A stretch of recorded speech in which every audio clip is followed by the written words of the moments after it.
오늘 우리에게 주시는 하나님의 말씀을 우리가 마음 깊이 새겨듣고 복된 시간이 되었으면 좋겠습니다. 지난주에는 우리가 하나님이 받으시는 예배가 무엇인지 살펴봤어요. 그게 뭐였어요? 형제 사랑이었습니다. 형제만 사랑하는 얘기가 아니고 지체를 사랑한다는 얘기입니다.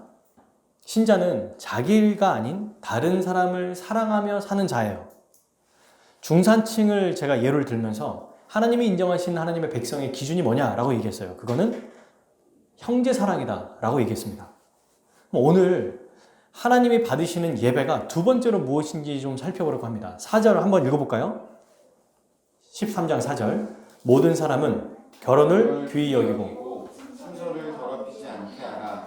음행하는 자들과 간음하는 자들을 하나님이 심판하시리라. 아멘. 결혼을 귀히 여기라. 이 말은 무슨 뜻일까요? 바로 뒤에 나와요. 바로 뒤에 나오죠. 침소를 더럽히지 않게 하라. 이 말입니다. 그러니까 이 말의 뜻은 부부간의 성적인 관계에서 정결을 지켜야 된다는 뜻이에요. 부부가 아닌 다른 사람과 성적인 관계를 맺어서는 안 된다. 이 말입니다. 하나님이 원하시는 게 사랑이라는 걸 알겠어요. 형제 사랑을. 근데 왜 갑자기 성적인 정결을 지키라는 얘기가 나올까요? 뜬금없이. 하나님이 받으시는 예배가 사랑과 거룩함이기 때문입니다. 하나님은 사랑이시지만 그분은 거룩하신 분이거든요. 그러니 하나님의 이 사랑은 거룩과 함께 존재하는 거예요. 거룩이 없이 그저 거룩 없는 사랑을 하나님은 받으시지 않는다는 것을 기억해야 됩니다. 그래서 형제를 사랑하되 형제를 사랑하는 우리는 하나님과 같이 거룩해야 된다고 얘기하고 있어요. 베드로전서 1장 16절 내가 거룩하니 너희도 거룩할지어다. 그러므로 여러분 하나님이 받으시는 우리가 두려워하고 감사하는 예배의 요소가 뭐냐면 하나님처럼 사랑하면서 동시에 하나님처럼 거룩해야 된다는 거예요. 형제 사랑을 열심히 하는데 개인의 삶이 문란하다면 하나님이 그 삶을 받으시겠습니까? 당연히 아니겠죠. 지난주에도 우리가 살펴봤던 프란시스 셰퍼라는 분이 이렇게 얘기했습니다. 그리스도인은 사실상 이중의 임무를 지닌다. 하나님의 거룩과 하나님의 사랑을 모두 실천해야 하는 것이다. 하나님의 거룩이 없이는 하나님의 사랑이 없다. 그것은 타협일 뿐이다. 하나님의 거룩과 하나님의 사랑을 동시에 균형 있게 보여주지 못하는 그리스도인, 개인이나 단체가 행하는 일은 거룩과 사랑을 동시에 균형 있게 못하면 어떤 것이든지 간에 세상에게 살아계신 하나님을 보여줄 수 없다. 단지 모방을 보여줄 뿐이다. 거룩과 사랑의 균형이 없으면 우리가 아무리 열심히 살아간다고 해도 이 세상에게 하나님의 사랑을, 하나님의 거룩하심을 보여줄 수 없다는 얘기예요. 여러분, 우리가 지금 어떤 시대에 살고 있습니까? 오늘 참 중요한 얘기를 제가 하려고 해요. 굉장히 중요한 얘기입니다. 우리는 성적인 쾌락을 허용하고 추구하는 사회, 시대에 살고 있어요. 그러면 한번 생각해 볼 필요가 있어요. 옛날에는 성적인 쾌락을 덜 추구했을까요? 아니에요. 그렇지 않습니다. 우리가 그렇게 오해할 수도 있는데 지금이 옛날보다 더 타락했다고 볼 수 없어요. 아담의 범죄 이후로 모든 인류는 항상 성적인 쾌락을 허용하고 추구하는 세상이었습니다. 사랑하는 여러분, 모든 시대는요 다 성적으로 문란했어요. 이것이 세상의 특징이었습니다. 그리스 시대 때 보십시오. 얼마나 타락했습니까? 실제로 교과서 배우는 것 중에 동성애에 대한 것을 배웠어요. 거기는 학문으로. 이 악한 행위들을. 얼마나 대단합니까? 이게 세상의 특징인 거예요. 이 세상의 특징. 악한 것을 전파하고 추구하는 게 이 세상의 특징인 거예요. 그러니까 어떤 시대든 어떤 문화든 항상 궁극적으로는 결국 성적인 문란과 타락이 종착지였습니다. 그래서 어떻게 돼요? 멸망했어요. 다만 시대와 문화에 따라서 노골적이냐 더 노골적이지 않냐, 아름답게 포장하느냐 그냥 포장하지 않느냐, 그 차이가 있을 뿐이에요. 이걸 잘 기억해야 됩니다. 사랑하는 여러분, 세상은 앞으로도 우리 사랑하는 아이들이 나이가 들고 20대 30대가 돼도 항상 언제나 성적인 타락과 쾌락을 추구할 거예요. 항상 그럴 겁니다. 근데 이 세상은 오늘날은 뭐라고 얘기하냐면 성적인 욕망을 표출하고 즐기는 게 억압에서 자유함을 누리는 거라고 말합니다. 해방이라고 말하는 거예요. 여성 해방 운동처럼 이것도 왜 우리에게 가둬놓냐? 인권과 연결시켜버려요. 그래서 자유와 해방의 문제라고 말합니다. 그게 아니죠. 또 하나는 이렇게 우리가 성적인 정결과 순교를 지켜야 됩니다 라고 말하잖아요. 그러면 오늘날 대한민국 사회에서도 뭐라고 말하냐면 정치적인 문제로 연결시켜버려요. 그러니까 이 예를 들면 이렇게 순교를 지켜야 됩니다라고 하면 특정한 어떤 정당이 주장하는 거거든요, 지금. 그러니까 저 목사도 저 교회도 결국 저기 정당의 것들을 지지하는 사람들이야. 이렇게 그냥 치부해버린다는 거예요. 무슨 말도 안 되는 얘기입니까? 정치적인 사안이 아니에요, 이거는. 성경에서 죄라고 말하는 것을 허용하고 받아들이면 안 된다고 말하는 하나님의 말씀을 전하는 겁니다. 근데 인권 문제다, 뭐 여성 억압이다, 해방의 문제를 우리는 나가는 거다. 그러니까 더 열심히 해야 된다. 어떤 특정한 또 반대편에서는 저 특정한 정당을 지지하는 거다. 이런 수많은 소리들을 우리는 다 듣고 있습니다.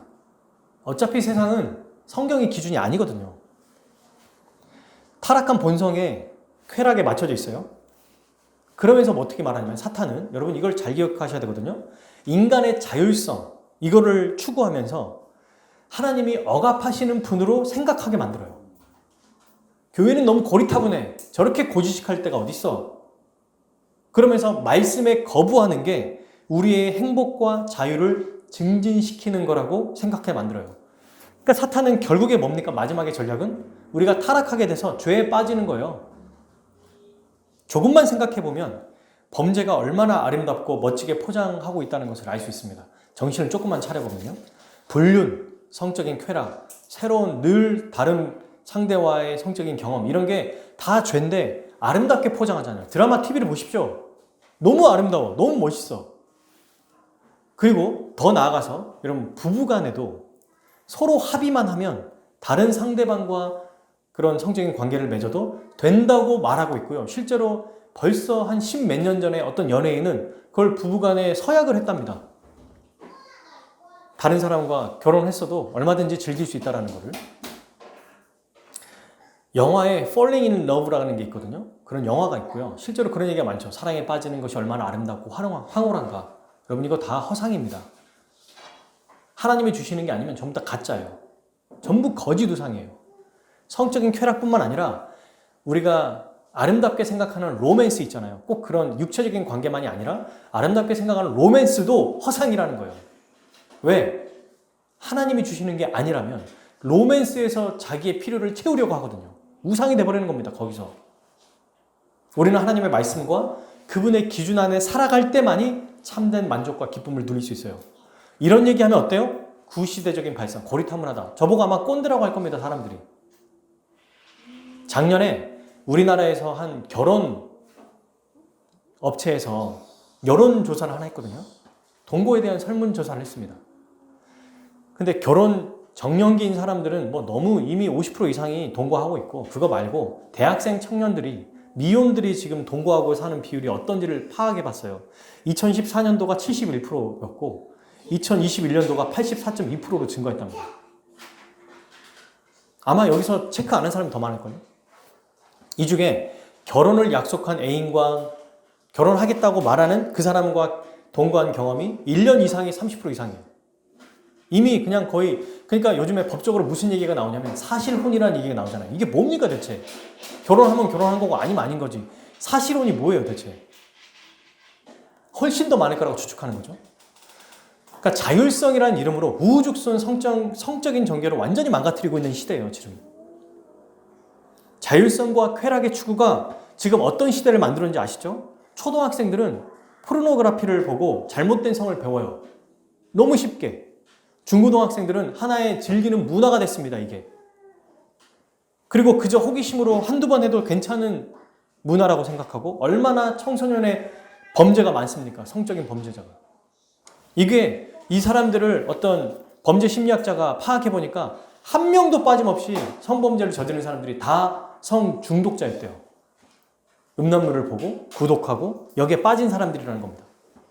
여러분, 지금 우리 대한민국에서 TV 프로그램 중에 굉장히 경악할 만한 TV 프로그램 하나 있는 거 아세요? 시즌 2까지 나왔습니다. 제가 오늘 어제 확인해 봤어요. 고딩 엄빠라고 들어보신 적 있죠? 고등학생 엄마 아빠의 프로그램이에요. 자세한 내막을 제가 잘 몰라요. 한화를 일부러 봐본 적이 있어요. 그래서 이제 비판하기는 어렵습니다. 근데 적어도 이게 정상이라고 말할 수는 없잖아요. 제가 이거를 10대 아이들이 무분별하게 만약에 이 프로그램을 접하면 어떻게 될까 생각해 봤거든요. 그래서 프로그램을 한번 봐봤어요. 한화를. 이 행동에 대한 비평이 없어집니다. 그리고 자연스럽게 그들의 이야기에 동조하게 돼요. 처음에는 저도 어떻게 저럴 수 있지? 이제 이런 마음이 들잖아요, 누구나. 근데 TV를 딱 틀어서 보면은 대담하게 그냥 다 터놓고 자기 이름과 살아가는 모습 다 나오거든요. 그러니까 어떻게 되냐면 비판하거나 좀 비평하고 싶은 사람도 비난을 잠재워요. 그리고 안쓰러운 마음과 그들이 불쌍한 마음, 동조의 마음으로 바꿔줘요. 바꾸게 만들어요. 그러면서 어떻게 되냐면 와, 용기 있다. 칭찬하게 되고 공감하게 만듭니다. 제가 그 프로그램을 다 보진 않을까 30분 정도 본 적이 있어요, 예전에. 대체 이게 무슨 일인가 하면서 봤는데 만약에 이거를 무분별하게 우리 아이들이 예담이나 예준이가 혜원이나 승원이가 이걸 본다면 예성이가 커가지고도 아, 저런 행위가 부끄러운 게 아니구나.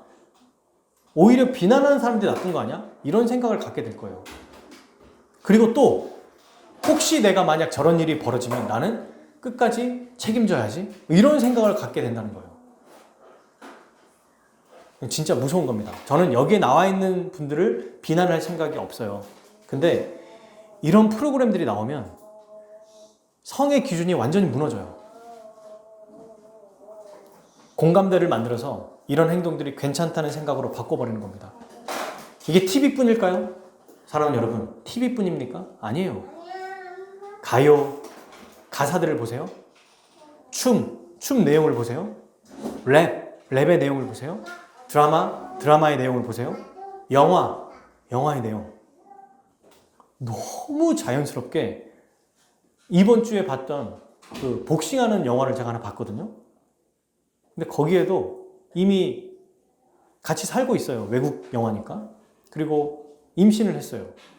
근데 프로포즈를 어떻게 할까 고민하더라고요. 이게 너무 자연스러운 거야.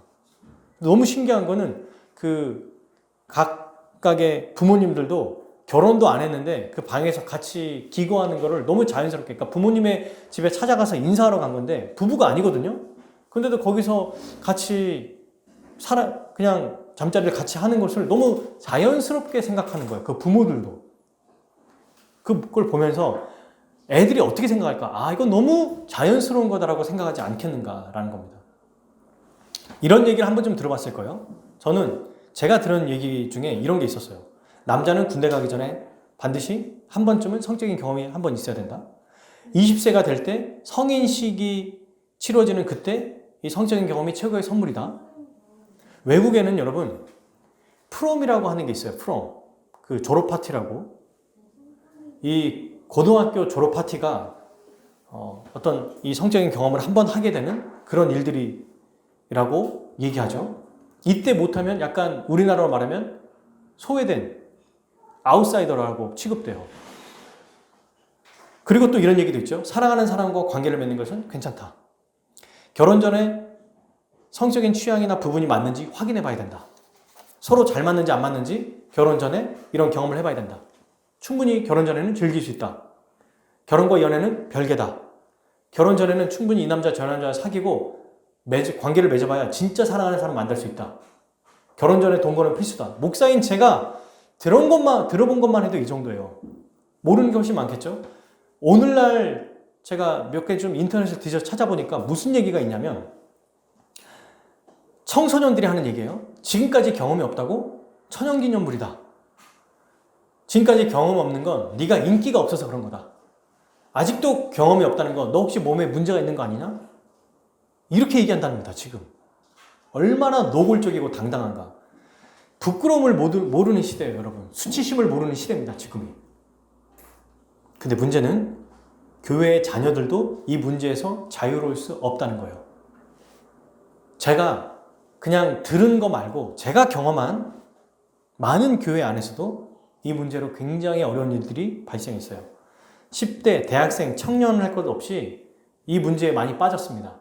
제가 직접 경험한 거예요. 들었던 거죠. 교육자들에게 말하기보다 자기들끼리 몰래 사귀고 아이가 생겨서 지우고 동일하게 또 교회 안에서 서로도 잠자리를 갖고 또 헤어지고 또 다른 사람과 관계를 맺고 상처받고 안에 들어가 보니까 엉망인 거예요. 완전히. 청년부가, 대학부가. 저는 그 문제를 직접적으로 경험하도 했지만 제가 맡았을 때 제가 맡았던 부서에서는 없었기 때문에 가장 친한 교육자가 이 문제로 계속 고민하고 있는 문제를 함께 이야기 나누고 조언했거든요. 한두 개가 아니더라고요. 이게 청년들만의 문제일까요? 제가 예전에 있었던 교회에서 10대 시절에는 장년들이 불륜 저지른 것도 들통난 걸 본 적이 있습니다. 들은 적이 있어요. 어른들은요, 지능적으로 불륜을 저질러요. 청년들은 그냥 다이렉트로 막 눈이 막 불꽃이 튀니까 눈에 보이는 게 없어요. 장년들은 숨깁니다. 목사도 예외가 아니죠. 지금 이게 우리가 처한 현실이에요, 여러분. 이걸 설교하면서 마음이 무겁더라고요. 분당 우리 교회 이찬수 목사님이 설교 중에 했던 내용이에요. 2016년도쯤에 나온 내용인데 이분이 솔직하게 한번 얘기하시더라고요. 분당 우리 교회 중등부에 대한 어떤 조사를 했답니다. 그러니까 충격적인 사실이 있는데 중학교 분당 우리 교회예요. 분당 우리 교회 중학교 여학생 6명이 임신한 적이 있다고 고백했어요. 6년 전에. 그래서 목사님이 이거를 얘기하면서 어떻게 다른 나라도 아니고 우리나라에서 그것도 분당 우리 교회에서 이런 일이 벌어지냐. 이런 교회에서도 이 정도예요. 여러분 이걸 조사했을 때 말한 애들만 6명이겠죠? 지금 우리가 이런 시대에 살고 있어요. 정신 차려야 됩니다. 악한 이 세상의 문화에 빠져서는 안 돼요. 학생들이 보통 그런 얘기를 해요. 호기심 때문에 했습니다. 호기심 때문에 이거 해보고 싶어요 라고 하는데 자 우리 예담이야 예준이 호기심 때문에 이게 얼마나 뜨거운지 안 뜨거운지 내가 확인해 보려고 영광로의 몸에 들어가 보고 싶어요? 똑같은 거예요. 영광로가 얼마나 뜨거운지 나 확인해 보고 싶어요. 그래서 들어가는 거랑 똑같은 거라고 이거는. 육지에 사는 여우가 물고기를 유혹합니다. 야, 육지가 물 안에보다 훨씬 더 편안해. 유혹해요. 더 화려한 삶을 꿈꾸게 해요. 그래서 그렇지 않아도 물이 지겨웠던 물고기가 마음이 흔들려요. 감원 이설에 넘어가서 물 밖으로 나왔습니다. 어떻게 될까요? 죽어요. 죽을 뿐만 아니라 숨도 못 쉬는 그 틈에 그 즉시 여우에게 잡아먹히는 거예요. 이게 똑같은 거예요. 이런 상황에서 여러분 우리는 하나님의 말씀을 철저하게 우리의 기준으로 삼아야 돼요. 우리의 아이들도 당연한 겁니다. 왜? 하나님의 말씀은 영원히 변하지 않거든요. 하나님의 백성은 진리를 붙잡으며 살아야 됩니다. 이런 상황에서 이런 지금 시대 속에서 제가 몇 가지만 얘기한 겁니다. 그런데 하나님 우리에게 결혼을 귀하게 여기라고 말씀하셨어요. 우리의 기준이 뭡니까? 항상 변화되는 항상 뒤바뀌는 유행에 따라가는 세상의 가치관인가요? 아니면 우주 만물의 창조자이시고 우리를 자녀 삼아주시고 변하지 않는 진리의 말씀이 우리의 기준입니까? 말씀을 따라야 됩니다. 결혼은 사람이 만든 게 아니에요, 여러분. 하나님이 만드신 법입니다. 모든 사람은 결혼을 소중하게 여겨야 돼요. 그 말은 뭐예요? 결혼 전에는 성적인 순결을 지켜야 되고 결혼 후에는 배우자만을 알아야 된다는 거예요. 두 사람은 부모를 떠나서 한 몸이 됩니다. 부부만이 육체적인 연합, 정서적인 연합, 영적인 연합 모두가 하나가 돼요. 이것이 하나님이 정하신 부부만이 누리는 특권이고 축복이에요. 침소를 더럽히지 말라 이 말은 결혼한 두 사람 외에는 어느 쪽이든 누구든지 다른 사람과 이 관계를 맺어서는 안 된다. 이게 침소를 깨끗하게 하는 거예요. 왜 중요할까요? 4가지를 말씀드리고 싶어요. 첫 번째, 결혼한 배우자가 불륜을 저지르면 상대 배우자에게 평생의 큰 상처와 아픔을 줍니다. 이건 결혼 세약을 깨트리는 행위예요. 이혼 사유가 되는 거죠. 둘째, 이런 불륜 때문에 고통을 겪은 자녀들은 평생 아픔을 간직하더라고요. 부모로서 하지 말아야 될 일들을 하는 거예요. 부모가 이런 부모라면 어떻게 말씀대로 자녀를 키우고 가르치겠습니까? 사명 절대 감당하지 못해요. 근데 성경은 여기서 2가지를 더 얘기해요. 세 번째, 결혼한 사람이든 결혼 전 미혼이든 부부가 아닌 성적인 관계를 맺으면 그 사람의 영혼이 파괴돼요. 이게 뭐 어쩌다 한 번이 아니라 자주 막 이렇게 맺는 사람들 있죠. 결혼 전에. 다른 사람 그렇게 되면 지금 제가 외국에 어떤 내용을 좀 들어봤는데 이렇게 얘기하더라고요. 두 사람이 이 육체적인 관계를 맺으면 그 사람과 하나가 된답니다. 영적으로도. 근데 헤어지면 자아가 분리되는 거예요. 내 자아가 그 사람에게 있는 거예요. 그리고 또 다른 사람과 관계를 맺으면 그 사람과 또 하나가 되는 거예요. 또 그 사람과 하나가, 다른 사람과 또 하나가 되는 거예요. 이러면 어떻게 되냐면 자기의 정체성을 완전히 잃어버린대요. 일상의 삶이 무너지는 겁니다. 왜? 계속 여러 명의 사람들 때문에 고통을 당하는 거예요. 육체적인 건 별거 아닌데 영적으로 고통당한다는 거예요. 삶이 망가져서 더 이상의 목표나 의욕이 없게 된다는 거예요. 그래서 어떻게 되냐면 공허해져서 자기를 채워줄 만한 또 다른 상대를 찾게 된다는 겁니다. 성적인 욕망의 노예가 된다는 거죠. 여성은 어떻게 되냐면 사랑을 계속 갈구하는 거예요. 이게 채워지지 않는 겁니다. 그러니까 폭력적이고 결국에는 가학적인 남성을 만나게 된다는 거예요. 점점점. 그리고 그 사람에게도 그렇게 매맞으면서도 못 떨어진대요. 헤어지면 그보다 더 큰 고통을 당할 거라고 생각하니까 차라리 그렇게라도 그 남자에게 사랑을 갈구한다는 거예요. 남자가 우상이 됐기 때문입니다. 남자는 어떻습니까? 이 성의 만족을 채우려고 이 여자 저 여자 또 사창가에 가고 수많은 사람들을 통해서 욕구를 채우려고 하죠. 근데 여러분 이게 점점점 더 강렬해지는 거 아시죠? 더 자극적이 되고 더 극적인 체험을 하려고 해요. 그러니까 점점점 사람이 이상하게 되죠. 유부녀를 만나든지 미성년자를 만나든지 성적인 범죄를 저지르게 되는 점점점 쾌락에 빠지게 됩니다. 여러분 이렇게 되면 다 잃어버려요. 다. 그러니 결혼한 사람이든 결혼하기 전에 있는 사람이든 이런 잦은 이런 관계들 이런 것들이 결국은 자기를 파멸로 몰아간다는 것입니다. 이 상처가 있다는 거예요. 모두구나. 정상적인 삶을 살 수가 없습니다. 근데 이게 참 신기하게 성적인 쾌락은 처음에는 황홀하고 달콤하게 보이거든요. 그래서 괜찮다고 생각해요. 영광로에 들어가기 전에 따뜻해 라고 처음에는 생각해요. 추운 날. 점점점 들어가는 거죠. 개구리가 물 안에서 끓는 물에 들어갈 때 처음에는 따뜻하다고 생각하지만 나중에는 죽어버리지 않습니까? 어느 누구도 자신할 수 없어요. 사랑하는 여러분, 성적인 쾌락은 저를 포함해서 모든 사람이 아이부터 어른까지 이 만족과 기쁨을 우리가 정신 차리지 않으면 언제든 우리도 넘어갈 수 있다는 것을 기억해야 됩니다. 명심하고 또 명심해야 돼요. 자기가 파괴되는 것을 뭘로 보여줬냐면 이 세상도 그걸 얘기하더라고요. 세상도 이렇게 불륜을 저지르고 막 하게 자기가 원하는 대로 살아가면 결국에는 해피엔딩이 아니라 파멸이다. 이걸 보여주더라고요. 블랙의 신부라는 드라마가 있어요. 제가 그 드라마를 당연히 본 적은 없죠. 근데 유튜브에서 대체 이게 무슨 말일까 해서 쭉 봤는데 요약된 거를 이게 이거더라고요. 한 기업에 상무 정도 되는 성공한 남자가 있어요. 근데 이 남자가 회사의 동료 여 변호사와 불륜을 맺게 됩니다. 이 여성이 말하자면 이제 유혹하게 된 거예요. 이 남자는 사랑하는 딸이 있고 아내가 있어요. 너무 잘 건강한 가족이 있어요. 근데 이 여 변호사 때문에 불륜을 저지른 거죠. 그리고 이 여 변호사가 그러면 왜 접근했냐 봤더니 회사의 비리를 저질렀는데 그 비리를 이 남자에게 다 뒤집어 씌우려고 의도적으로 접근한 거예요. 그래서 둘이 이제 그런 당연히 불륜 저지르고 이 남자는 이제 이 아내와 이혼까지 하려고 이혼한다고까지 얘기하고 그래서 이제 이혼 과정 중에였나 뭐 잘 모르지만 이혼했는지 모르겠어요. 그런 도중에 이제 이 여자 변호사가 끝난 거예요. 자기가 비리를 다 저질렀고 그 비리를 덮어 씌우는 작업이 다 끝난 거예요. 그래서 어떻게 했냐면 이 자기가 불륜을 맺었던 남자에게 성폭행을 당했다고 신고합니다. 그래서 이 남자는 하루아침에 회사의 비리를 저지른 사람이면서 이 범죄자가 돼버린 거예요. 이 남자가 너무 괴로워서 나중에는 자살하거든요. 아내가 이 사실을 알게 돼요. 나중에. 그리고 이 여자 변호사에게 복수를 하는 내용이에요. 근데 복수가 뭐냐면 블랙의 신부라고 그랬잖아요. 그 대한민국 상위 1%만 들어가는 결혼정보 회사에 어떻게 하다가 들어갔는데 그 여자를 만난 거야.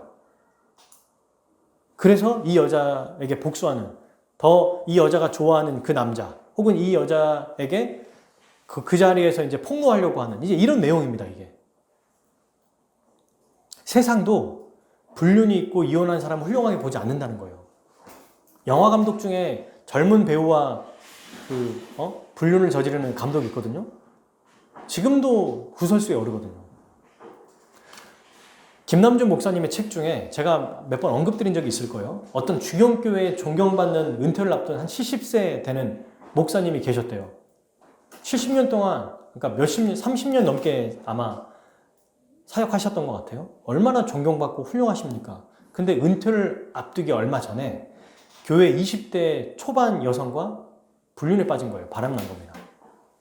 말이 안 되죠, 이게 지금? 근데 여러분, 그 목회자의 위치가 그렇게 만들어요. 큰 교회들에 보면은 뭔가 좀 멋있어 보이고. 결국에는 이 목사가 그 여인에 완전히 빠져가지고 아내와 이혼하겠다고 그러고, 그래서 이 아내가 절대 안 된다니까 재산도 없이 그냥 다 넘겨주고, 은퇴해서 은퇴 목사도 안 된 거죠. 원로도 추대가 안 되고. 그래서 나는 이 여자만 있으면 된다 하고 뒤늦게 찾은 자기네 사랑이라나 뭐라나 하면서 정말 쪽방 같은 단칸방 하나 차릴 만한 그 돈만 가지고 이 여인과 산 거예요. 이혼하고. 다 빼앗겼는데, 다 줘버렸는데 이 여자만 있으면 행복하다고 한 거예요. 근데 이 여자가 한 달 정도 있으니까 이제 목사가 나왔잖아요. 강단에서도 내려온 거고, 돈도 없고, 그만한 이전에 봤던 그 멋진 모습이 없는 거야. 안 보이는 거야. 한 달 만에 도망가 버렸답니다. 다른 남자 만나서. 그래서 이 나이든 목사가 이때부터 이 여자를 죽이겠다고 찾아다니고 있다는 소식을 들었다는 거를 글로 쓴 걸 제가 본 적이 있어요. 반드시 마지막은 파멸이다. 결혼을 귀하게 여겨야 되는 것이 세 가지이겠죠. 배우자에게 평생 쉴 수 없는 영적인, 육적인 피해를 준다. 자녀들에게 평생 아픔과 고통을 준다. 그리고 세 번째, 자신도 파멸을 이룬다. 그런데 이보다 훨씬 더 중요한 이유가 있어요. 마지막 네 번째가 뭐냐면 바로 하나님께 범죄하는 것이기 때문입니다. 성적인 불륜은 하나님이 만들어 놓으신 결혼을 정면으로 거부하는 거예요. 정면으로 반박하고 부숴버리는 거예요. 하나님이 이런 자들 어떻게 하셨을까요? 여러분 성경에 보면 정말 성적인 타락이 극악으로 몰아갔을 때 하나님이 어떻게 하시는지 아십니까? 소돔과 고모라를 보면 알아요. 어떻게 했죠? 그 나라, 그 땅이 하늘에서 유황불이 내려서 다 태워버렸어요. 히브리서 12장 29절, 하나님은 소멸하시는 불이심이라 다 없애버렸어요. 하나님이 인류 지으심을 한탄하셨을 때가 언제인지 아십니까? 창세기 6장 2절 5절, 하나님의 아들들이 사람의 딸들의 아름다움을 보고 자기들이 좋아하는 모든 여자를 아내로 삼는지라. 여호와께서 사람의 죄악이 세상에 가득함과 그의 마음으로 생각하는 모든 것이 항상 악할 뿐임을 보시고 사람 지은을 한탄하고 쓸어버리겠다고 말씀하셨어요. 이렇게 하나님 보시기에 죄악, 이 성적인 타락은 너무나 정말 냄새나고 더럽고 추악한 거예요. 히브리서 13장 4절, 오늘 봤던 본문에 뭐라고 되어 있습니까? 침소를 더럽히지 않게 하라. 그러면 어떻게 돼요? 더럽히면 음행하는 자들과 간음하는 자들을 하나님이 심판하시리라. 모든 성적인 죄는 전부 하나님 앞에 짓는 죄입니다. 창세기 39장 9절, 우리 한번 찾아봅시다. 창세기 39장 9절.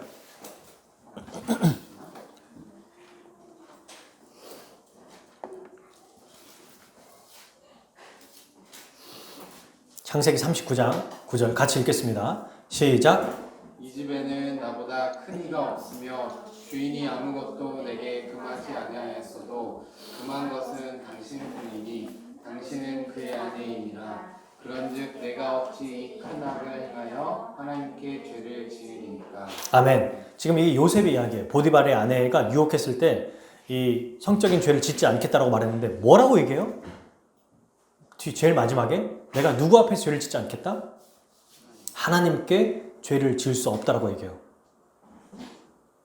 하나님께 범죄하는 거라고 얘기하는 겁니다. 이게 모든 죄가 하나님께 향해요. 그런데 특별히 이 죄는 더 하나님께서 중요하게 여기는 거고, 여러분 성경을 보면요, 신기하게 구약에는 불륜을 저지르고 함부로 이렇게 성적인 죄를 저지른 사람들은 죽였거든요.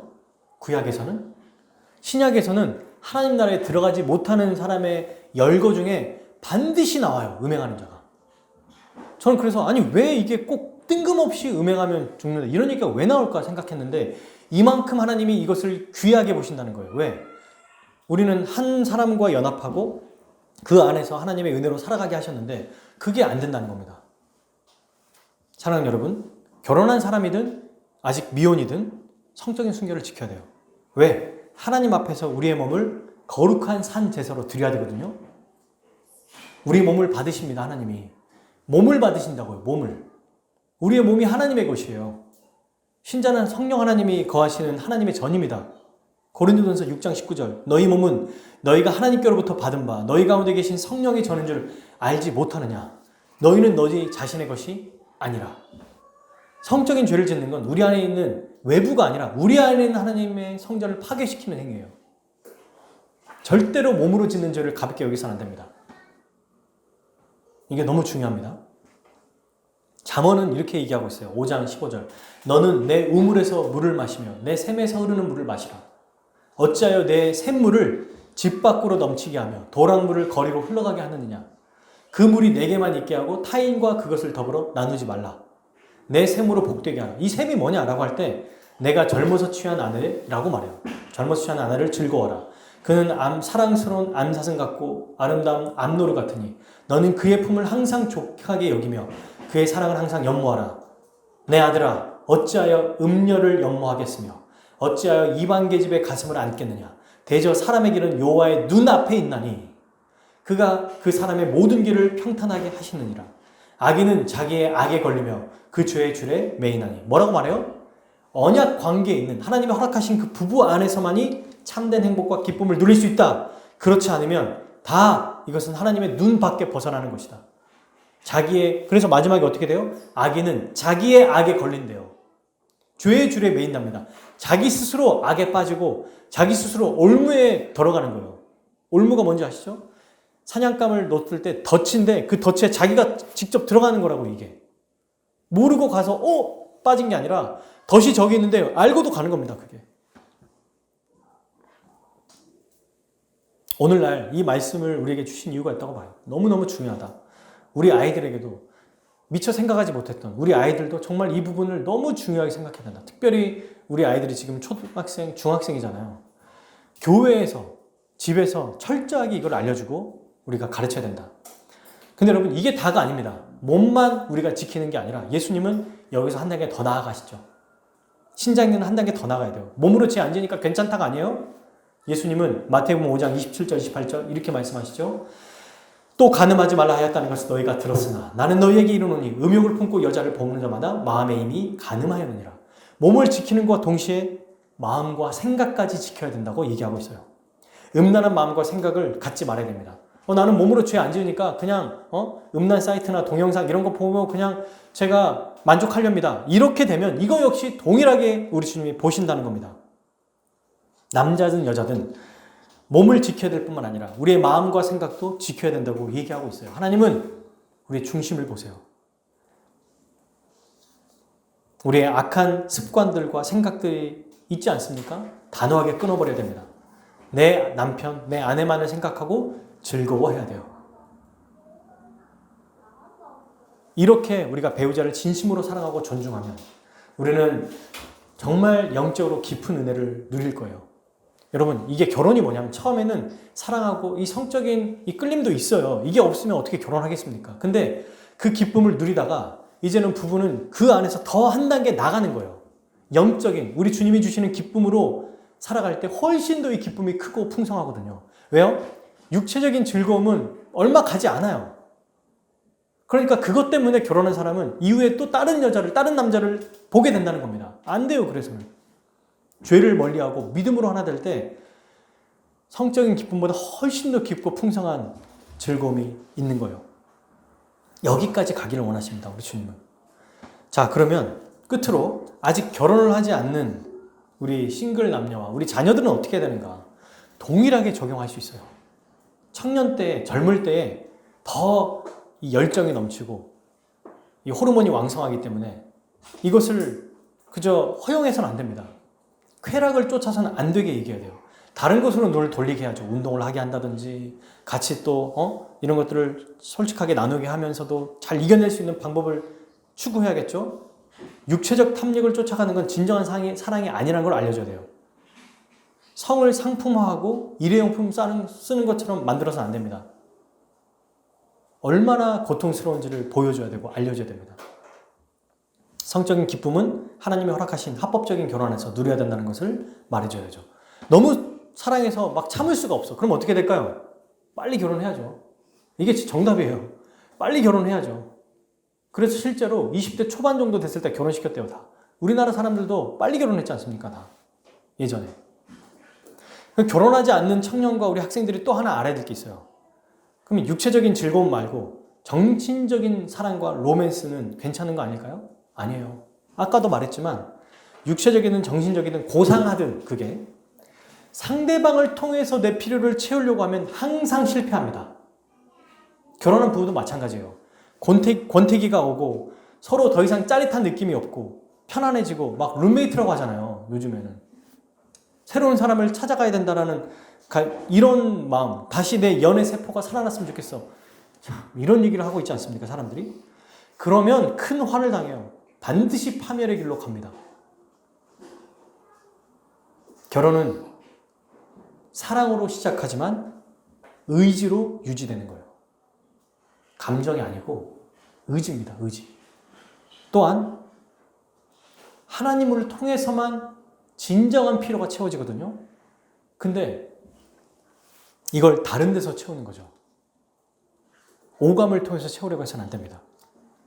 이건 우리 결혼한 부부가 알아요. 그리스도의 은혜만이 정말 부부가 그리스도 안에서 하나 됐을 때 그때 한 몸으로 누리는 그 기쁨이 뭔지를 알거든요. 이게 참된 행복과 기쁨이 있는 겁니다. 이걸 우리가 기억해야 되고 명심해야 될 거예요. 답답하고 고리타분한 게 아닙니다. 가장 안전하고 복된 길이다. 우리 하나님 말씀하신 것을 우리가 분명하게 듣고 이 말씀대로 순종하며 지켰으면 좋겠어요. 말씀을 맺겠습니다. 그럼 어떻게 해야 될까? 5가지를 얘기할 거예요. 간단하게. 첫 번째, 삼위 하나님을 예배해야 된다. 히브리서 12장 28절이 궁극적인 해답입니다. 같이 읽어볼까요? 히브리서 12장 28절. 그러므로 우리가 흔들리지 않는 나라를 받았은즉 은혜를 받자. 이로 말미암아 경건함과 두려움으로 하나님을 기쁘시게 섬길지니. 하나님을 예배하는 게 진짜 해답이에요. 이게 무슨 말이냐? 하나님을 예배할 때 우리의 진짜 공허함이 채워지거든요. 삶의 의미를 알고 진짜 이 의미가, 우리 인생이 의미가 있다는 것을 깨닫게 됩니다. 언제? 하나님을 예배할 때. 하나님께만 우리가 나아갈 때. 그분으로만 채워질 때 진짜 채워지는 거예요. 가짜 채워지는 게 아니에요. 그냥 배만 부른 게 아니에요. 허기가 채워지는 정도가 아니라 충만하게 채워집니다. 하나님만이 우리를 채울 수 있어요. 사랑하는 여러분, 미혼이든 우리 학생이든 결혼한 배우자든 결혼한 사람이든 내 배우자를 통해서 자꾸 필요를 채우려고 하면 안 돼요. 애인을 통해서 필요를 채우려고 해서는 안 돼요. 앞으로 우리 아이들도 내가 뭔가 백마탄 왕자 혹은 공주 이런 사람들을 통해서 내가 부족한 나의 점들이 채워지겠지? 안 채워져요. 안 채워져요. 죽을 때까지 안 채워져요. 우리 하나님만이 채울 수 있습니다. 삼위 하나님만이 우리의 진정한 영적인 갈증, 불안, 두려움 이 모든 것을 의와 평강과 기쁨으로 바꿔주세요. 그 핵심이 예배거든요. 하나님을 예배할 때 결핍이 없어져요. 우리가 이걸 누리고 있지 않습니까? 한두 번이 아니에요. 매일 매주 삼위 하나님께 채워져야 됩니다. 그리스도의 은혜가 부어져야 돼요. 날마다. 요한복음 6장 35절 예수께서 이르시되 나는 생명의 떡이니 내게 오는 자는 결코 줄이지 아니할 터이요 나를 믿는 자는 영원히 목마르지 아니하리라. 아멘. 그리스도 안에 있을 때만이 정말 진정으로 채워집니다. 둘째, 말씀을 붙잡고 날마다 그리스도를 바라보며 기도해야 됩니다. 말씀과 기도. 말씀 외에는 사탄의 유혹을 이길 수 없어요. 기도 외에는 유혹을 이길 수 없습니다. 그런 마음이 들 때, 그런 생각이 들 때 다시 심판하신 하나님을 바라보고 이것이 얼마나 큰 것인지 생각하는 것은 말씀밖에 없어요. 기도밖에 없어요. 성령께서 도우실 겁니다. 그때 하나님의 역사가 나타나고 임재가 임할 거예요. 말씀과 기도로 승리해야 됩니다. 시편 119편 9절 이건 청년만의 말씀이 아니지만 특별히 청년에게 또 해당되는 얘기이기도 하죠. 청년이 무엇으로 그의 행실을 깨끗하게 하리이까? 주의 말씀만 지킬 따름이니이다. 타번역은 이렇게 돼 있어요. 젊은이가 어떻게 해야 그 인생을 깨끗하게 살 수 있습니까? 주의 말씀을 지키는 길, 그 길뿐입니다. 말씀밖에 없다는 거예요. 이건 젊은이뿐만 아니라 모두에게 해당돼요. 젊은이는 그 기질 때문에 열정적이고 적극적이고 몰두하고 빠지는 것 때문에 더 이렇게 얘기하는 거지만 우리도 마찬가지예요. 말씀을 가지고 기도할 때 우리 인생을 지킬 수 있습니다. 세 번째, 과거에 우리가 행했던 죄 혹은 현재 끊지 못하는 죄가 있다면 모두 끊어버리고 회개해야 됩니다. 우리에게 해당되기보다는 혹시 나중에 인터넷으로 저희 설교가 그래도 많이 보는 거는 뭐 60, 70회 이렇게도 보시더라고요. 그런 분들이 설교를 듣는 중에 혹시 이미 성적인 죄를 저지른 사람들이 있다면, 여전히 그 끊지 못하는 죄가 있다면 철저하게 하나님 앞에 회개하고 다시는 그 죄를 짓지 않아야 됩니다. 여러분, 십자가를 의지해서 하나님 앞에 나아가면 모든 죄를 다 용서해 주세요. 지금까지 지었던 모든 죄 진심으로 회개하고 그리스도의 피를 의지해 나가면 더 이상 기억하지도 않으십니다. 하나님의 은혜와 자비는 모든 것을 다 덮고도 남아요. 완전히 깨끗하게 하십니다. 완전하게 깨끗하게 하시고 용서해 주실 거예요. 이 용서를 받은 자는 동시에 다시는 범죄하지 않겠습니다 하고 결단해야 됩니다. 요한일서 1장 9절 이걸 기억해야 되죠. 만일 우리가 우리 죄를 자백하면 그는 미쁘시고 의로우사 우리 죄를 사하시며 우리를 모든 불의에서 깨끗하게 하실 것이요. 아멘. 우리의 모든 죄를 우리 주님이 다 용서하실 거예요. 그러니 더 이상 자책감이나 죄책감 버리고 완전히 버리고 이제는 그리스도의 은혜로 당당하게 나가면 됩니다. 네 번째, 내 배우자를 가장 아끼고 사랑해야 됩니다. 지금 현재 내게 주신 배우자가 하나님이 정해주신 사람이에요. 내가 선택한 것 같지만 하나님이 택하게 하신 거라고요. 아, 내가 이 남자, 이 여자 말고 저 여자, 저 남자를 택했으면 어땠을까? 이런 생각은 하나님이 주신 생각이 아니에요. 그리스도인은 언약 안에서 하나님이 맺어주신 겁니다. 그러므로 여러분, 내가 지금 결혼한 내 배우자가 내 인생의 인류의 최고의 배우자라는 것을 기억합시다. 그리고 이 결혼을 유지하는 것은 감정이 아니라 뭐다? 의지다. 의지를 발휘해야 된다. 이걸 기억해야 돼요. 내 안에 내 남편밖에 없다는 거 기억하십시오. 아주 중요한 원리가 있어요. 결혼할 때. 이건 베이직교회 조정민 목사님이 하신 설교를 제가 듣고 좀 참고했는데 뭐냐면 내 필요를 상대방을 통해서 채우겠다고 하면 결혼 관계가 불행하답니다. 근데 상대방의 필요를 내가 채우겠다는 마음으로 살면은 너무 행복하다는 거예요. 이분이 결혼 생활을 오래 하시면서 하신 얘기가 그거예요. 육체적인 기쁨은 잠깐이다. 그런데 믿음 안에서 하나 되고 그리고 앞에 나왔죠? 여러분 히브리서 13장 1절 형제 사랑해를 계속하고 이런 사람 배우자를 통해서 내가 그의 필요를 채워주겠다. 내가 더 사랑하겠다. 내가 먼저 그를 더 사랑하겠다라고 하면 이보다 더 행복한 결혼 생활이 없다는 거예요. 저는 이것이 맞다고 생각합니다. 그리고 우리나라에 여러분 어떤 북한에서 6.25 전쟁이 일어나기 전에 한 목사님이 젊을 때 결혼을 했거든요. 근데 그분이 먼저 내려왔는데 6.25가 딱 발견하고 혼자 내려오신 거예요. 그리고 남한 땅에 와서 몇십 년 동안 사역을 하셨는데 이제 사람들이 뭐라 그러냐면 결혼하십시오. 성도들이 목사님 결혼하셔서 이제 좀 안정적인 가정을 찾으십시오 했는데 이분이 내가 결혼했던 사람이다. 그러니 나는 결혼할 수 없다 라고 하고 이분이 마지막 은퇴 원로 목사 될 때까지 홀로 사신 거예요. 그러면서 굉장히 멋있는 장면이었는데 제가 직접 이것도 본 게 아니라 들은 얘기인데요. 말씀을 통해서 이분이 이제 은퇴식이니까 자기가 딱 한 사람의 이름을 더 부르고 싶은데 그걸 해도 되겠냐고 말씀하신 거예요. 그래서 당연히 이제 교회 측에서 그렇게 해보십시오 라고 했더니 마이크를 잡고 자기 아들의 이름을 크게 부르더래요. 성배야, 나는 너에게 한치의 부끄러움 없이 살았다. 이렇게 얘기했답니다. 너무 멋있지 않나요? 끝까지 성적인 정결을 북한에 있지만 아내와 아이를 통해서 아이를 위해서 지킨 거예요. 하나님 앞에서. 내 배우자를 가장 아끼고 사랑하는 것이 우리 하나님 앞에서도 많은 사람에게 감동을 주게 될 것입니다. 마지막 5번째, 우리가 대안이 됩시다. 우리가 대안이 되는 거예요. 결혼한 부부, 저와 우리 봉환, 우리 오인영 성도님, 우리 아내, 제 아내, 우리가 먼저 교회 안에서 건강하고 좋은 부부로서 모범을 보이는 거예요. 그리고 우리 청년들이 우리를 보겠죠. 우리 아이들이 우리를 보겠죠. 분당 우리 교회 이천수 목사님이 중학생들 그 얘기를 하면서 정말 간곡하게 호소하시더라고요. 우리 교회에 진짜 이런 분들이 그들에게 보여줘야 됩니다. 우리가 그걸 보여줘야 됩니다. 맞아요. 우리가 보여줘야 돼요. 아이들이 뭘 보고 배우겠습니까? 우리 교회 아이들은 우리 부모님과 또 다른 부부, 우리 청년들을 보고 우리가 자라가게 하면 좋겠어요. 데살로니가 후서 1장 4절, 여러분이 모든 박해와 환난을 당하면서도 잘 견디어내며 믿음을 지켜온 것에 대해서 우리는 하나님의 여러 교회에서 여러분을 자랑합니다.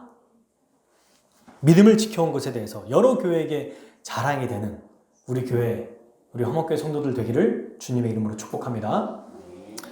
우리 함께 찬양하고 기도하도록 하겠습니다.